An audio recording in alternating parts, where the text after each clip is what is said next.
নমস্কার বন্ধুরা, পাঠবাড়ির কথকতায় স্বাগত। আজ জগন্নাথ দেবের রথযাত্রা। আমরা যারা পুরীতে জগন্নাথ দেবের রথযাত্রায় অংশগ্রহণ করতে পারিনি, আমাদের গৃহের কাছাকাছি কোনো দেবালয়ের রথযাত্রায় অংশগ্রহণ করেছি অথবা নিজেদের বাড়িতেই সামান্য আয়োজন করেছি। ঘরের কোণে বসে সেই পুরীর জগন্নাথ দেবের রথযাত্রার কথা চিন্তা করছি, অনুভব করছি।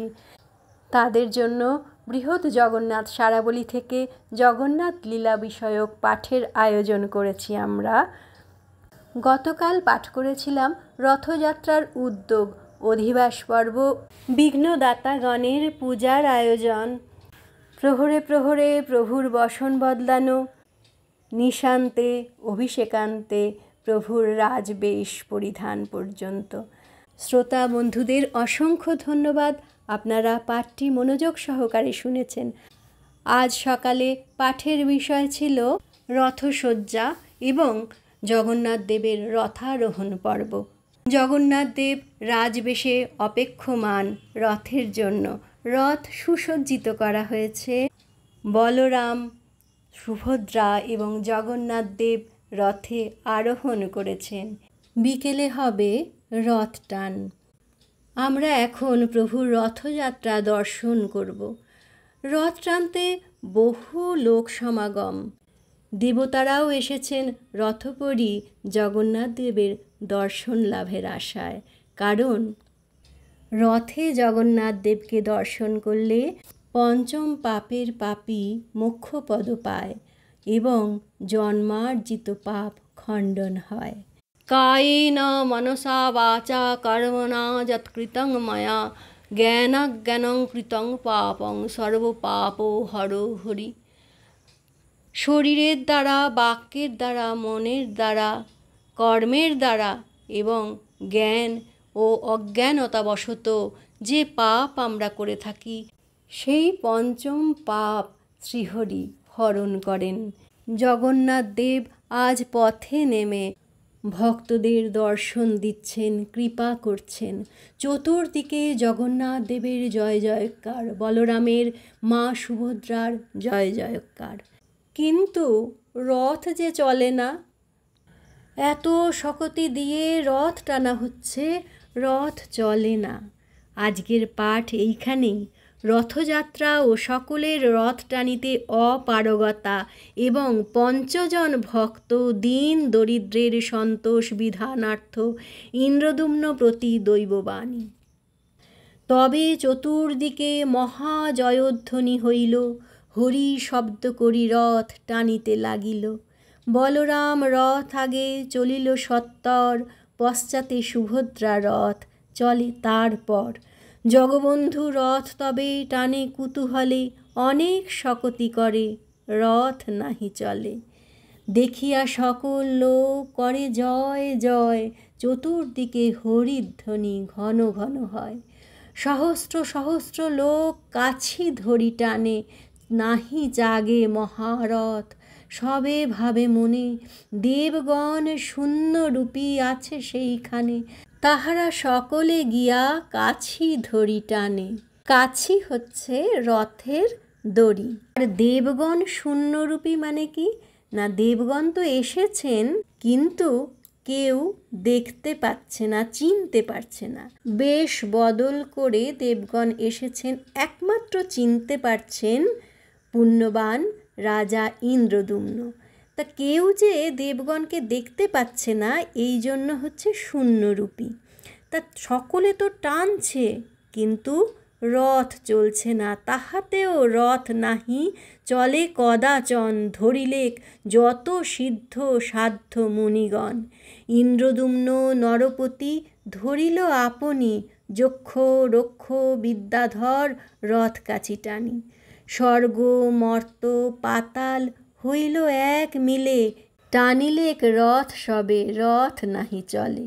ঐরাবত সমহস্তি শত সহস্রেকে রথ টানে, তবু রথ না চলে তিলেকে। এতজন মানুষ এসেছে, রথ টানছে, যক্ষ রক্ষ বিদ্যাধর স্বর্গ মর্ত পাতাল থেকে কে না এসেছেন, কিন্তু রথ চলছে না। তখন ঐরাবতের সমান শত সহস্র হাতি এনে জোড়া হয়েছে, তবু রথ চলছে না। দেখিয়া সকল লোক হইল বিস্ময়, জয় জয় জগন্নাথ উচ্চ ঈশ্বরে কয়।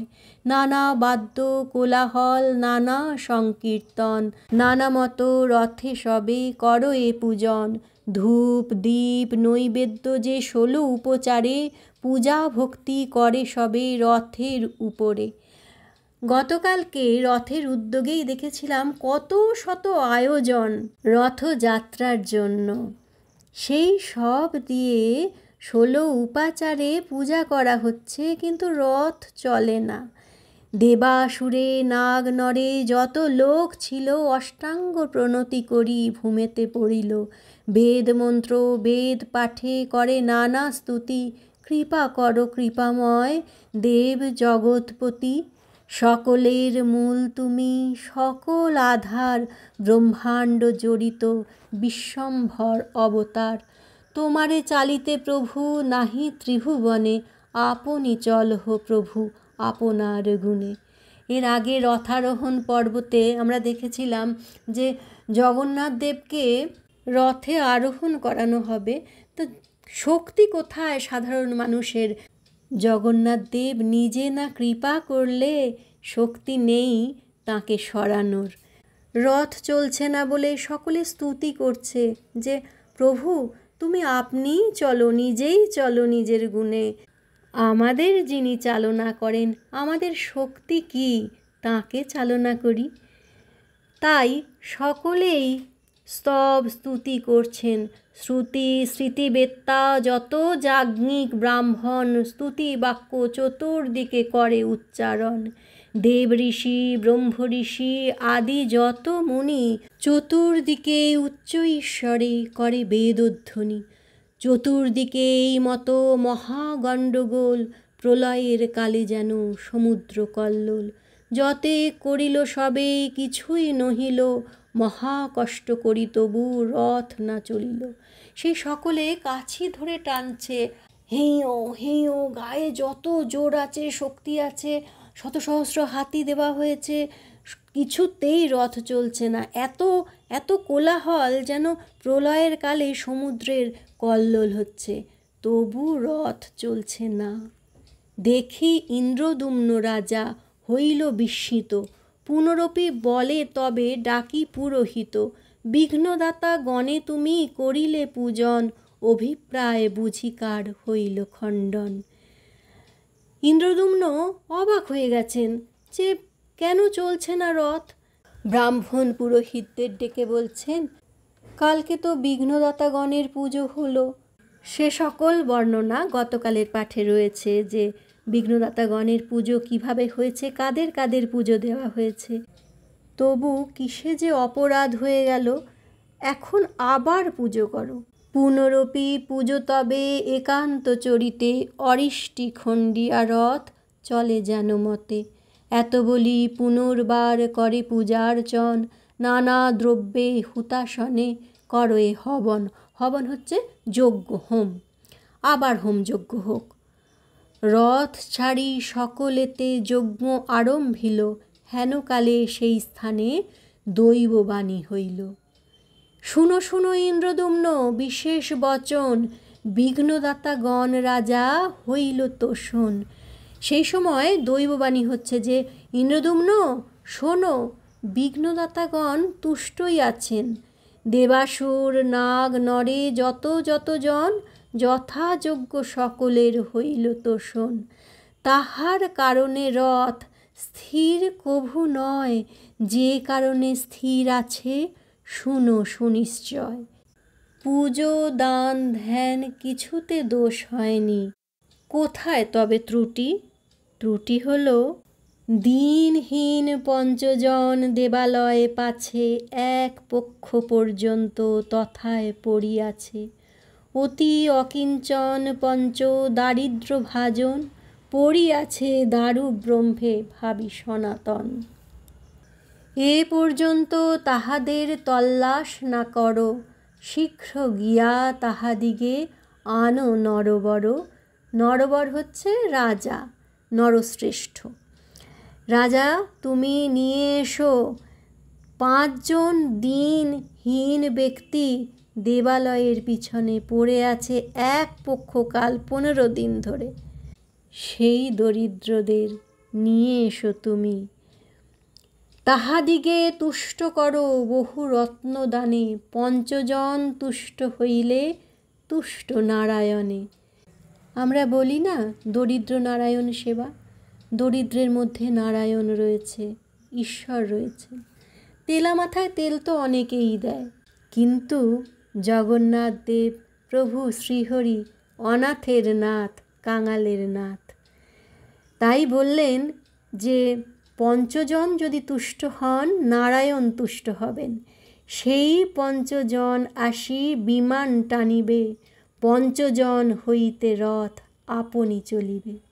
কাঙালের নাথ হরি ভকত অধীন, সেই সে বান্ধিতে পারে যেই সে প্রবীণ। ধনাঢ্য ধনেতে বশ করিতে না পারে, পূজকে না হয় বশ 16 উপাচারে। ভক্তি করি ভণ্ড যদি করে 20 দান, সেই 20 বাসে হরি অমৃত সমান। ধনাঢ্য ব্যক্তি যার অনেক আছে, ধনেতে বশ হয় না।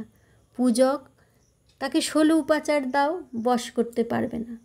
কিন্তু যদি কোনো ভণ্ড ভক্তি সহকারে 20টুকুও শ্রীহরির কাছে দেন, সেই 20 অমৃতের তুল্য হয়ে পড়ে।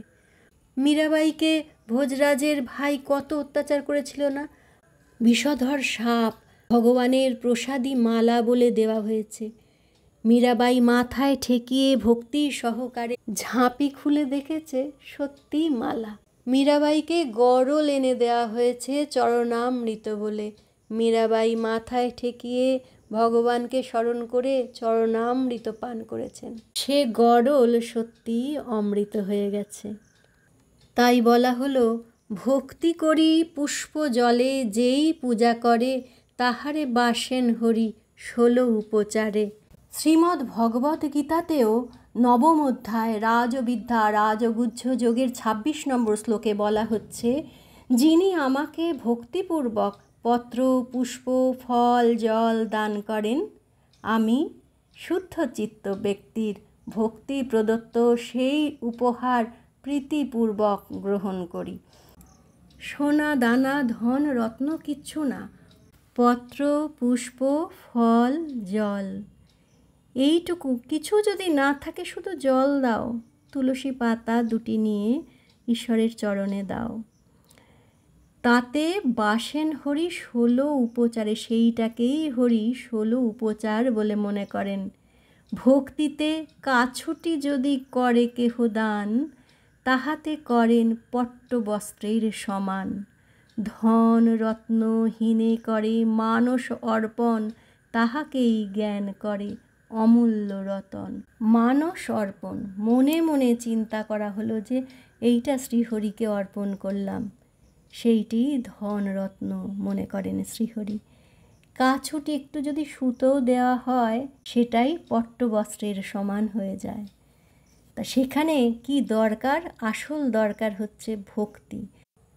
এই ভক্তি নিয়েই সেই 5 জন দরিদ্র দারু ব্রহ্মকে সনাতন জ্ঞান করে দেবালয়ের পশ্চাতে পড়ে আছেন পক্ষকাল, তাকে তুলে আনো।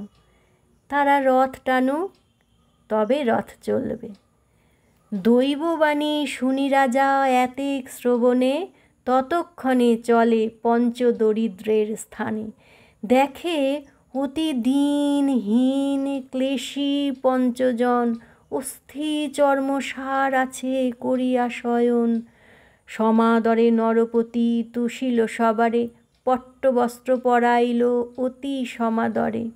ভক্ষ ভোজ্য 16 রস করালো ভোজন, অদারিদ্র কইল তারে দিয়ে বহু ধন। 5 জনে তুষ্ট করি অবন্তীর পতি, সবিনয়ে মহারাজ করে নানা স্তুতি। মহাভাগবত হও তুমি 5 জন, তোমা 5 জনে প্রভু করিলা শরণ। শীঘ্র চলো 5 জন, রথ টানিবারে, তোমরা টানিলে রথ চলিবে সত্তরে। দৈববাণী শুনে রাজা গেলেন সেই পঞ্চ দরিদ্রের কাছে। দেখছেন অতি দিনহীন, ক্লেশী, মানে কষ্টের ছাপ রয়েছে পাঁচজনের শরীরে, অস্থি চর্মসার। সেই তাদের আদর করে নরপতি নিয়ে এলেন, পট্টবস্ত্র পরালেন, দান করলেন অনেক রত্ন, ভক্ষ ভোজ্য সব দিলেন ভোজন করতে। এই জন্য পুরীর রথ টানা যে হয়, কেউ না খেয়ে টানে না, বিকেলে হয়তো, সারাদিন উপোস করে টানে তা নয়, প্রসাদ পেয়ে নেয়। এই পাঁচজনের ক্ষুধা নিবারণ করে, দারিদ্র্য দূর করে বললেন যে চলো, তোমাদের প্রভু স্মরণ করেছেন, তোমরা যদি রথ টানতে যাও তাহলে রথ শীঘ্রই চলবে। এত বলি পঞ্চজনে সংহতি আনিল, পঞ্চজনে আসি রথ কাছি যে ধরিল। এই পাঁচজন এসে এবার রথের দড়ি ধরলেন। অনন্ত ঈশ্বর কর্ম শুনো সর্বজনে, তুলা সম হইল প্রভু কাঙালি সদনে। বৃহৎ সারা বলি কথা অমৃত অর্ণব, জগবন্ধু পদে ভনে শ্রী রাধা মাধব। সেই পাঁচজন ব্যক্তি এসে যখনই রথের কাছি ধরলেন, সঙ্গে সঙ্গে তুলা সম হালকা হয়ে গেল রথ, গড়গড়িয়ে চলতে লাগলো। এই হলো জগন্নাথ দেবের রথযাত্রার লীলা। আমরা ঠিক করেছি পুনর্যাত্রা পর্যন্ত এই জগন্নাথ লীলা পাঠ করব। শ্রোতা বন্ধুরা, আপনাদের সাড়া পেয়েছি। আপনারা যেমন আমাদের সঙ্গে আছেন সেরকমই থাকবেন, উৎসাহ দেবেন। আজ এই পর্যন্তই। জগন্নাথ স্বামী নয়নপথগামী ভবতু মে।